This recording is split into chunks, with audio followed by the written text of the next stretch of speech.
Cześć, dzień dobry, it's your favorite Polish boy here. Today we're gonna talk about money.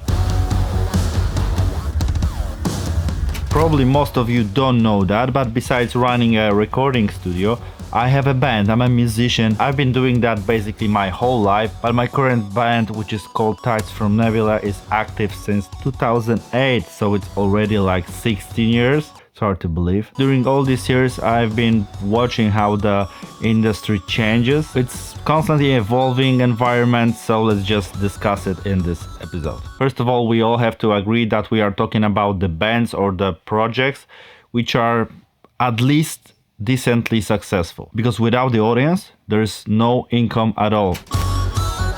Let's start with the headlining shows. There are several ways of just agreeing of payment from this kind of shows. You can get a flat fee when you just calculate how many tickets approximately you can sell, just negotiate and you just agree on, and then you sort it. The financial responsibility in this case is fully on the promoter side. But if the position of the band isn't that safe, you can't really tell if the band's gonna sell 500, 1000 tickets. The promoter might negotiate a bit more hardcore way. And there is a model of booking shows which I call versus, and it just works the way that first of all we have to cover all the expenses. Let's say the expenses are 3000 euros, renting a venue, catering, accommodation, etc. And after that moment, which is called break even, we split the income between the organizer and the band. And it depends how well you negotiated the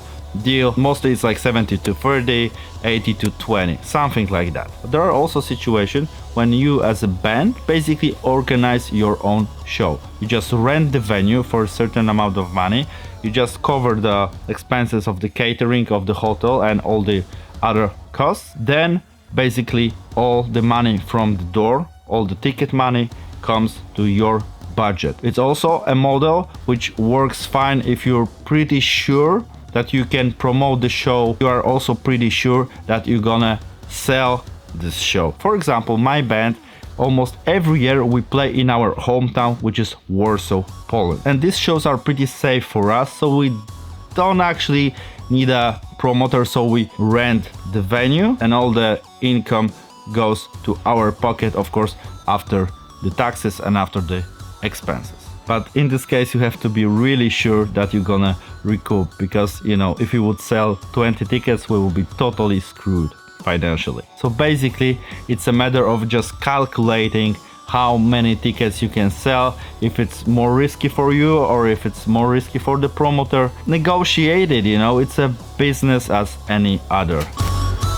This is a tricky one because it's just getting down and down and down. CDs mostly actually, because the vinyl LP is getting a bit better these days. I believe the vinyl is just actually a leader in physical sales. Of course I'm using streaming to listen to some new music, but if I like the album very much, I just buy the vinyl version. For me it really makes sense because this kind of a physical media, it's just gonna last almost forever. You know, the CD can corrupt in I don't know, 20-30 years, but the vinyl should work for, you know, decades. The albums are mostly being made in a really high quality. You can enjoy the artwork. It's just a cool experience. Again, I'm gonna use the example of my band. This autumn we're gonna release our album number 6, and we are doing it by ourselves this time after 5 albums in the label. We just made that decision recently, and we are going to produce more vinyls than we're gonna produce CDs. It might be a really decent income, and also just a physical copy of the album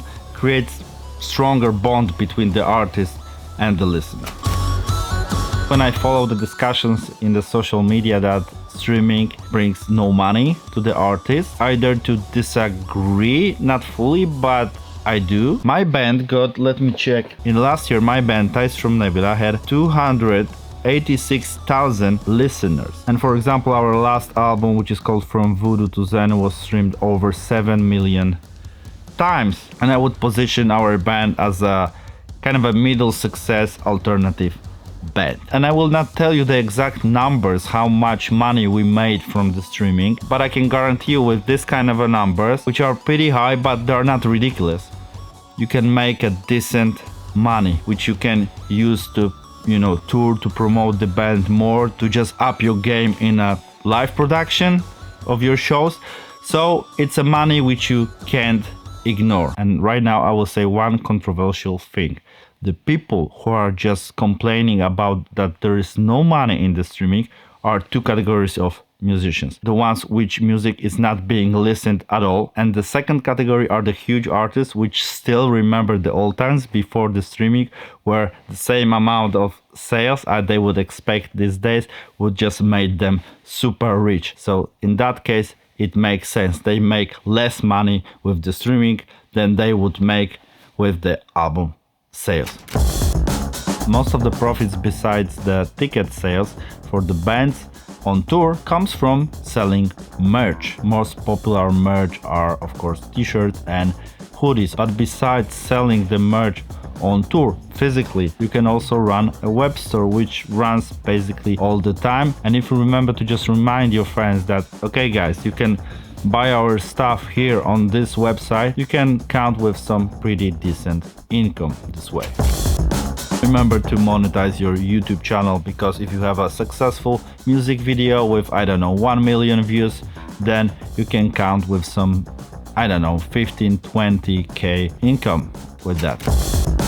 This one is connected with the need of registering your music and registering yourself as the author of the music to just get the future royalties. And of course it is connected with the fact how much radio and TV plays you're gonna have. And to collect these royalties you need a company. In every country different companies are sorting that out. For example, the biggest one in Poland is called Zyx. In Germany is GEMA. So just remember to register your music there, because there might be some money waiting for you. I want to interrupt you just for a second. Please consider subscribing to this channel if you're interested in some musical stuff. Thank you. This one is very tricky, and I think it's unlikely that it will just make a huge change in your profit, but I just want to mention it. Most of the movie or the ad producer just prefer use the stock music, or just hire the composer who will just make a soundtrack, or just use the huge famous tracks of the famous bands in their movies. But let's say if somehow you're gonna manage to get your music to ad or a movie or a game, it can just fuel your whole career, not mentioning the fee you're gonna get probably from the royalties. And actually there is a person who should try to put your music into some places like that, and this person is called a publisher, but still it's super hard, especially for the independent bands. On the other hand, there are many examples of the bands which blew up after their music were used in some video game like Tony Hawk Pro Skater or something. Try your best to put your music everywhere you can. As a musician, you have a skill set which most of the people don't have, and it's a capability of playing an instrument. Let's say for example you're very good at playing drums, so why not to try to just offer your skill set as a session musician? Many musical projects, when they enter the studio, they're in a need of a session drummer or a session guitar player. So I don't see a reason why you shouldn't try, to make some networking, write some people, maybe they would like to use your skills. And the last thing which I want to mention is connected with the guitar, which hangs right there. Just give me a second. So this is my Fender American Vintage Reissue Jazzmaster from 2014. And please don't hate me in this moment, but I got this guitar totally for free. And the topic I'm gonna mention right now is exactly about that, and it's called endorsement. About 10 years ago, we decided that, we have some audience, maybe some companies which we respect and we use will be interested into endorsing us. And we tried to reach some of them, and with a little of a luck, we got a response from Fender, which we are huge fanboys. And they offered us, first of all, as the beginning of a cooperation, a couple of instruments. We got 2 guitars and 1 bass guitar. After that, we have a huge discount for every gear which is being produced by Fender. And there are of course differences between different companies.